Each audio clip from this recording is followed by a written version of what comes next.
The woman in the red blazer tried to have me arrested on land my grandfather left me. And the wild part? By the time I got to the front gate, she'd already built an entire gated community on it.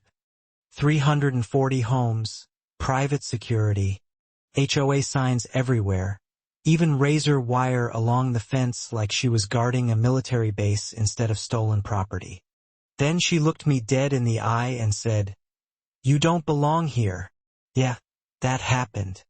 And standing there with my grandfather's deed in my hand, staring at neighborhoods, playgrounds, mailboxes, and golf carts rolling across 500 acres that legally belonged to my family, I realized something immediately. This wasn't going to be a normal property dispute. This was a machine. A polished, expensive, deeply connected machine that had been operating for years before I ever showed up. My grandfather, Harold Brooks, bought Clearwater Valley back in the early 1960s when it was just pine trees, limestone hills, and open grassland. I only visited twice as a kid, but I remembered him talking about that valley like it was sacred ground.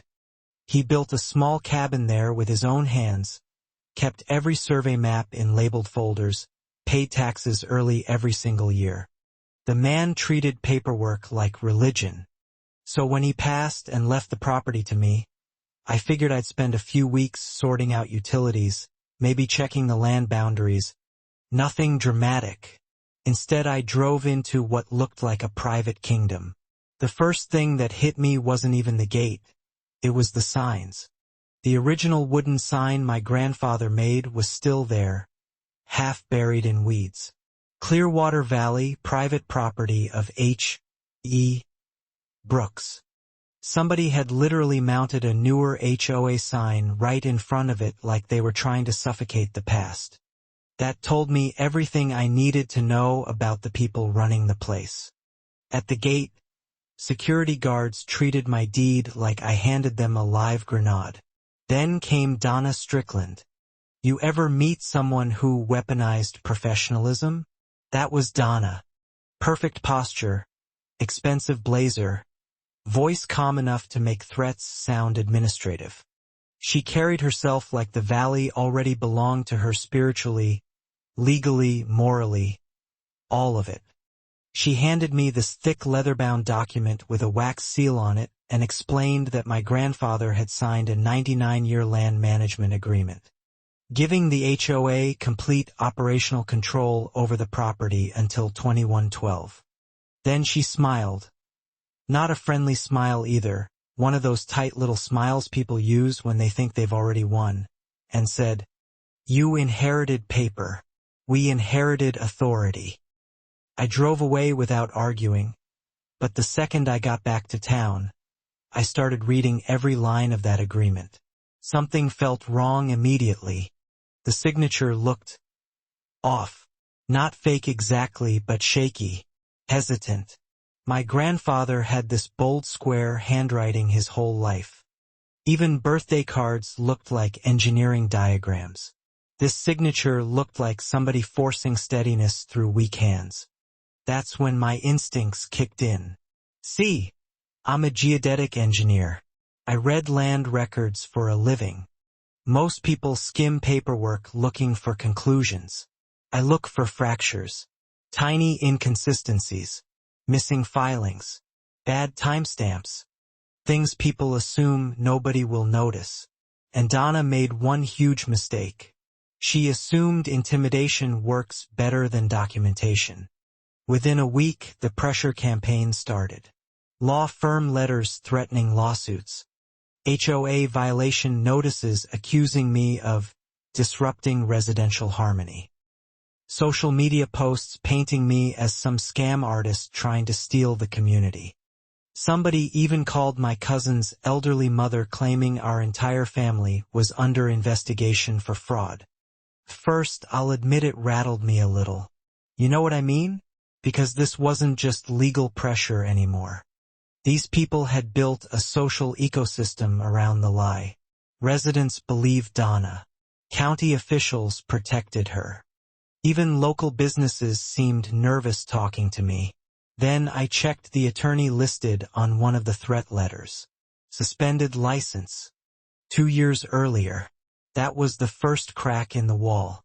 After that, I stopped reacting emotionally and started treating the whole thing like an engineering failure analysis. I mapped relationships. Donna connected to the HOA. The HOA connected to county records. County records connected to a law firm operating under a suspended attorney. It wasn't random corruption. It was infrastructure. So I left town and hired an attorney in Austin named Evelyn Cho. Best decision I made the entire fight. Evelyn didn't talk much, didn't waste words, didn't care about theatrics. She listened for 40 minutes straight, flipping through documents, then finally asked one question. Was the agreement ever registered with the state? That one question changed everything. Under Texas law, agreements like that have to be filed with the state registry within 90 days, or they don't bind future heirs. Donna never filed it, meaning legally, the agreement didn't exist. I still remember Evelyn leaning back in her chair after the registry search came back empty. She tapped the paper once and said almost casually, "Well, then the entire community was built on a fiction." That sentence sat in my head for days, because suddenly this wasn't just about stolen land anymore. Hundreds of families had mortgages tied to an HOA authority structure that legally never existed. And then the twists started piling up. My cousin Carol dug through old trunks in my grandfather's workshop and found a letter from 2012, written by Harold himself, explicitly rejecting Donna's proposal years before the supposed agreement was signed. Then came medical records showing early cognitive decline only months before the document execution date. Then a resident named Rick Danver secretly contacted me. Rick had lived in Clearwater Valley for years and quietly hated the HOA leadership. He slipped me copies of internal board notes, including one line, handwritten beside my grandfather's name. Harold signed, didn't fully understand content. That's fine. I swear to God, when I read that sentence, something cold settled in me. Not anger, clarity. Donna hadn't just manipulated paperwork. She preyed on an old man losing his mental sharpness, then built an empire on top of it. And when she realized I wasn't backing down, she escalated again.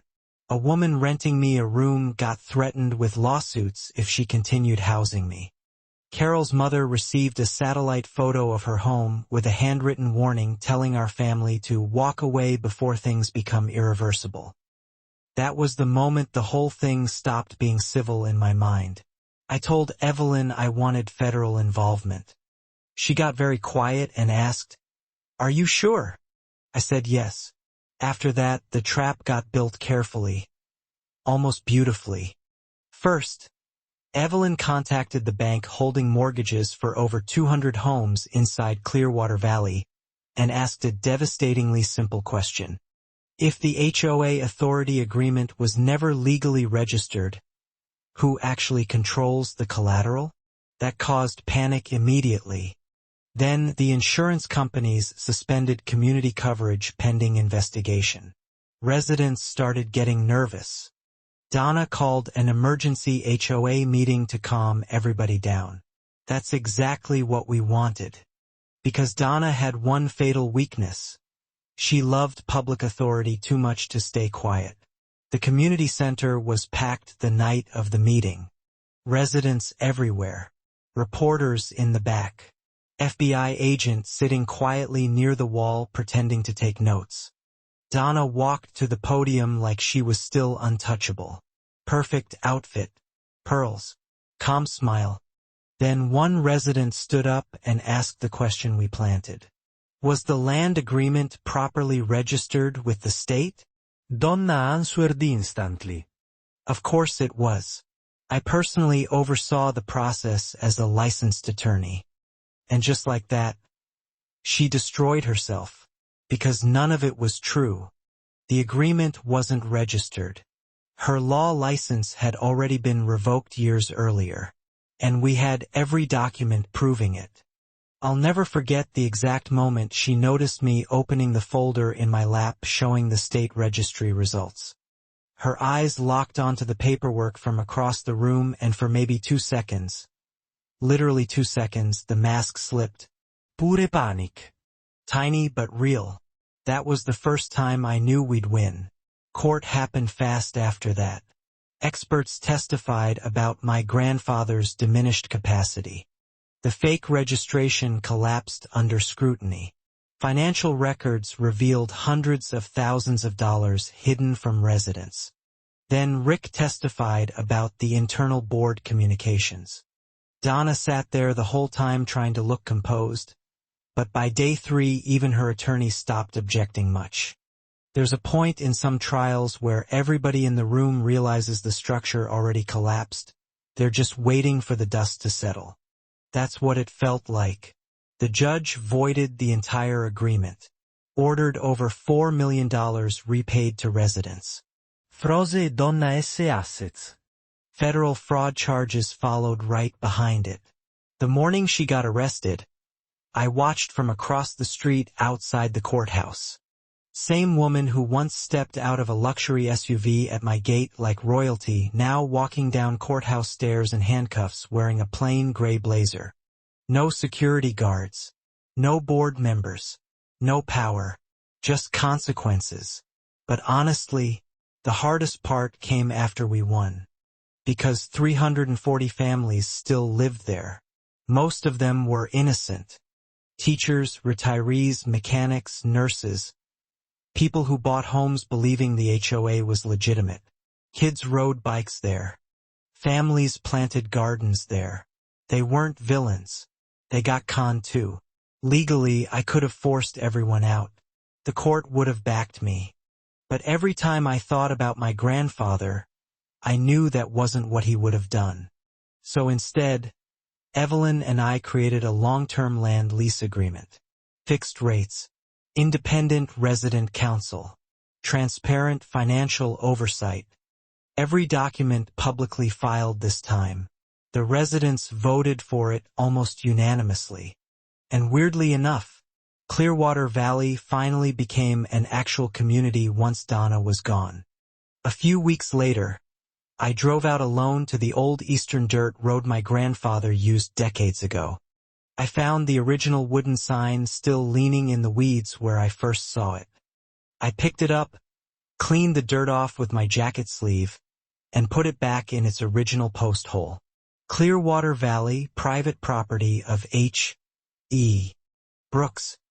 No new sign beside it. Didn't need one. Sometimes I still think about Donna though. About how long she got away with it. 11 years. Entire systems protecting her because people confuse confidence with legitimacy all the time. And honestly, that's the part that still bothers me. Not the forged documents. Not the threats. Not even the stolen money. It's how many people saw the cracks and decided staying comfortable mattered more than asking questions. So now I'm curious what you think. If you were in my position, and the law gave you the right to remove all 340 families after winning the case, would you have done it? Or would you have let them stay knowing they were victims too? Drop your opinion in the comments because I guarantee people are going to disagree on this one.